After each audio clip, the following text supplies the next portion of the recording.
আসসালামু রাসূলিল্লাহ। প্রথমে আমি ধন্যবাদ জানাচ্ছি জাতীয় নাগরিক পরিষদকে এই অনুষ্ঠানে আয়োজন করার জন্য এবং আমাকে ইনভাইট করার জন্য। আমি অল্প কিছু পয়েন্ট বলে যাই। অনেক ভূমিকা হয়েছে এবং অনেক কথাবার্তা হয়েছে, অনেক আ জরুরি আলোচনা চলে আসছে। ইন জেনারেল অবভিয়াসলি এটা খুব ভালো একটা ইনিশিয়েটিভ। জাতীয় নাগরিক পরিষদকে ধন্যবাদ। তাদের রিফর্ম প্রপোজালে অনেক ভালো জিনিস আসছে। প্রিঅ্যাম্বলের কথা আসছে, গুম, data prevention, preventive data security, preventive detention, event transgender ইস্যুটা এইসব কিছু অ্যাড্রেস হয়েছে, যেগুলো সাধারণত এসব জায়গায় অ্যাড্রেস হয় না।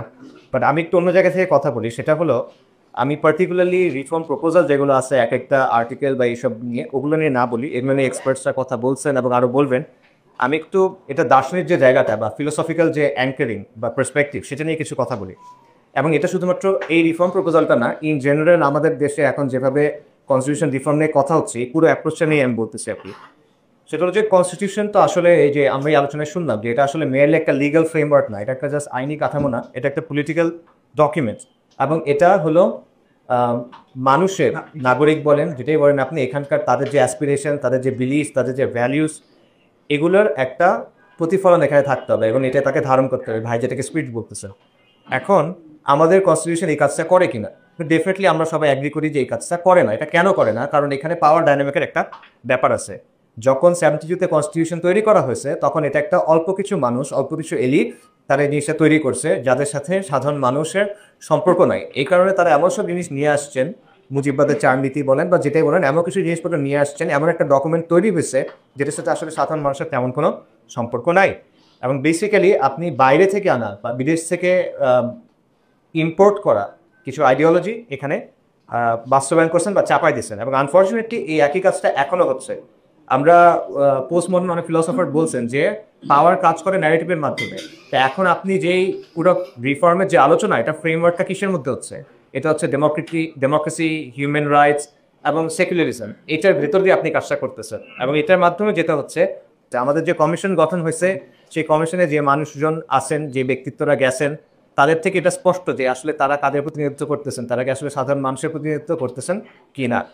সো এই জায়গাটা যেটা হচ্ছে যে আবারও এখানে ইসলাম মার্জিনালাইজ হচ্ছে। কিন্তু আপনি দেখেন আমাদের এখানে 47-এর কথা আসছে। 47-এর তো দুটা অংশ ছিল। একটা ছিল যে মুসলিমদের জন্য একটা সেপারেট কান্ট্রি দরকার বা সেপারেট স্টেট দরকার, এটা 47-এর একটা অংশ। কিন্তু 47-টা আরেকটা অংশ ছিল। 47-এর স্লোগান কি ছিল? পাকিস্তান কা মতলব কি লা ইলাহা ইল্লাল্লাহ। সেটা তো একটা জিনিস ছিল যে এখানকার মানুষরা তারা মুসলিমদের জন্য সেপারেট স্টেট চাইছে, তারা লা ইলাহা ইল্লাল্লাহ তো চাইছে। সেই জিনিসটা আসলে কোথায়? সেটার তো কোনো বাস্তবায়ন আলটিমেটলি আমরা দেখি নাই, এখনও হচ্ছে না। বরং এটাকে সিস্টেম্যাটিক্যালি এখনও আলাদা করে রাখা হচ্ছে।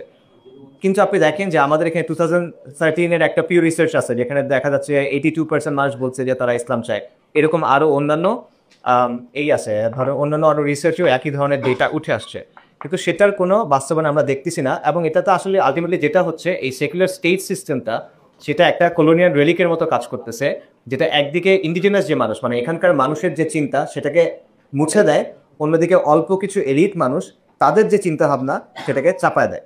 এইরকম একটা হাতিয়ার হিসেবে এই জিনিসটা কাজ করছে। সো আপনি জন আকাঙ্ক্ষার প্রতিফলন বলেন, গণের আকাঙ্ক্ষা বলেন, এগুলোর কোনোটার বাস্তবায়ন আসলে এখানে নাই।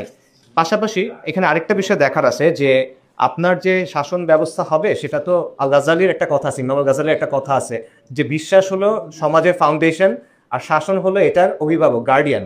তো ওই বিশ্বাসটা কি আমাদের ক্ষেত্রে?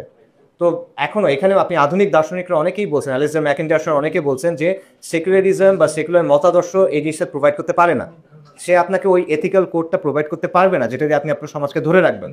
কিন্তু আমাদের দেশে অ্যাগেন আমরা কিন্তু ইসলামকে বাদ দিয়ে ওই জায়গাগুলোতেই ফেরত যাওয়ার চেষ্টা করতেছি। তো এই মরাল যে কোর আপনার লাগবে, আমাদের সমাজের যে ক্রাইসিসগুলো আছে, আমাদের নৈতিক ক্রাইসিস বলেন, সামাজিক ক্রাইসিস বলেন, আমাদের যে ভারতীয় আধিপত্যবাদের যে ক্রাইসিস আছে সেটা বলেন, আমাদের দেশে বিচ্ছিন্নতাবাদী যে মুভমেন্টগুলো আছে সেগুলোর ক্রাইসিস বলেন, এই সবগুলো আপনি কোন কোর দিয়ে আসলে ডিল করবেন, সেটা আসলে ইসলাম ছাড়া আমি আলটিমেটলি এখানে তেমন কিছু দেখা যায় না। সো আমরা একটা ক্রিটিক্যাল জাংচারে আসি। সো এই জায়গায় আমাদের ব্যাপারটা চিন্তা করা উচিত। এবং আমি এটা এই জন্য বললাম যে এগেন এটা খুব ভালো একটা উদ্যোগ এবং এখানে ইসলামকে অ্যাকোমোডেট করার চেষ্টা করা হয়েছে। বাট আলটিমেটলি আপনি এখন একটা সেকুলার সিস্টেমের মধ্যে ইসলামকে ইনকর্পোরেট করার চেষ্টা করতেছেন, এটা আসলে প্রপারলি কাজ করবে না। যেমন আপনারা শরিয়া কোর্টের কথা ফর এক্সাম্পল বলা হয়েছে, মালয়েশিয়াতে শরিয়া কোর্ট আছে, পাকিস্তানেও শরিয়া কোর্ট আছে। পাকিস্তানের চিফ জাস্টিস, সাবেক চিফ জাস্টিস কাজী ফায়েজ ইসা, ওনার একটা বক্তব্য আছে যেখানে উনি বলছেন যে আলটিমেটলি প্রেসিডেন্টস কার, সভারেন কে এখানে? যখন শরিয়াতলি আপনি যদি রিফর্ম করতে চান, যেটা আসলেই জনগণের জন্য উপকারী হবে এবং জনগণের আকাঙ্ক্ষার প্রতিফলন হবে, যেটাই বলেন, এই প্রশ্নটা আপনার ডিল করতে হবে। আপনি সেকুলারিজম চান না আপনি আল্লাহর আইন চান? ধন্যবাদ।